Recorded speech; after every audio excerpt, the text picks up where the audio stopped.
Hello everyone. In this session, we'll talk about data handling first. Now in data handling, there are many steps. The first step of data handling is data collection. Let's think that I survey my class and find out what are the marks they have got. So they got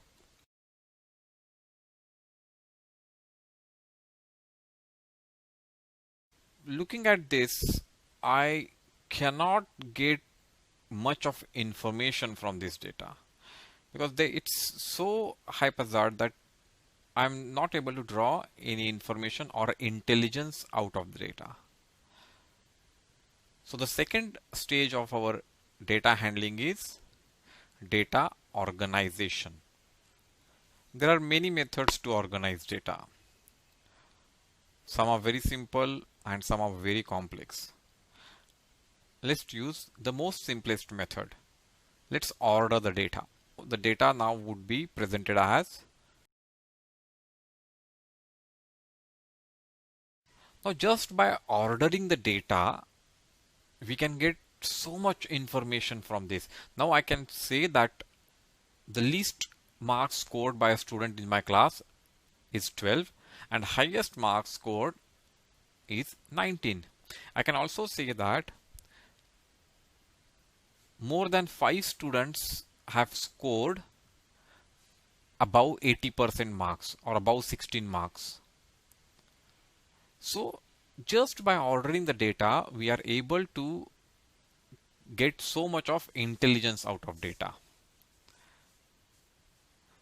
After we organize the data, we are seeking for intelligence from the data, and that's what we will be doing when we learn about central tendencies. Let's talk about the first central tendency, that is arithmetic mean. We keep on making some statements like Ruta does about 5 hours of exercise per week.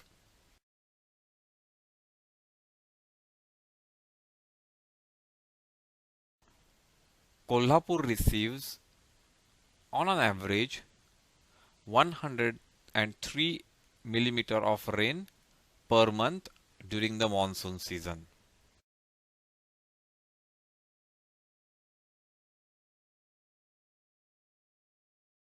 Students got 71% marks in PA1.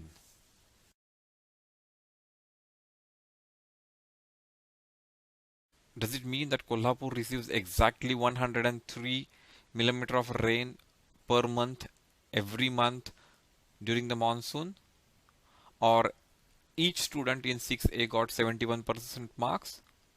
Or can we say that Ruta does one day 4 hours, one day 5 hours of exercise? Or Kolhapur receives one day 90 millimeter, one day or 1 month 90 millimeter, 1 month 115 millimeter. Same way the students in 6A, some of them got 65%, some of them got 75%, some of them got 90%. Exactly. So each of these statement is talking about an indicative data. This is not the exact number, but this is an indicative number. And we call this number as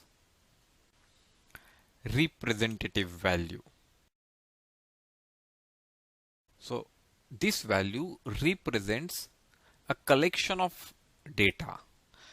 It is not just one value every day or every time, but it represents what, if I look at the data collectively, what is the value I get from it? Or we call it as on an average. What is the value? So this representative value, which we are calling it on an average, is called as arithmetic mean. Now, what is arithmetic mean? It is just one representative value. It represents a group of data values. It represents a group of data values over time. or it represents group of data values for a person, or it represents group of data values for a thing. Now, how do we define arithmetic mean? We define arithmetic mean as sum of all observations. All observations here means all the data values in that data set divided by count of observations, or what we can say, how many total number of observations are we looking at. So in the example we just saw before we started talking about arithmetic mean, so let's find the arithmetic mean for those marks.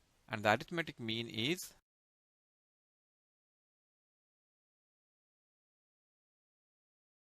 so divided by 10. So let's add these numbers. So it is 150 divided by 10, and that gives us 15. So 15 is our arithmetic mean, or just mean. Let's now talk about range. In data handling, range means the highest observation or the highest data value minus lowest observation or the lowest data value from that data set. Now, if you remember, in our data set which we used in earlier example, the highest value was 19 and the lowest was 12, and 19 subtracted by 12 gives the range of marks equal to 7. So how does range helps us? Range helps us in determining how is my cluster of those data values. Is it dense or is it rare? If the range is less, it means the cluster of the data values is very dense. Whereas if the range is high, it indicates that cluster is rare. If the cluster is rare, it means there will be lots of data values which will be far away from my mean. And if the cluster is dense, it indicates that the data values will be very close to the mean. I'm sure you would love to watch our other videos on data handling. Do watch these videos, leave us comments, and do not forget to subscribe the channel so that you can get notifications whenever we upload more videos. Till then, goodbye.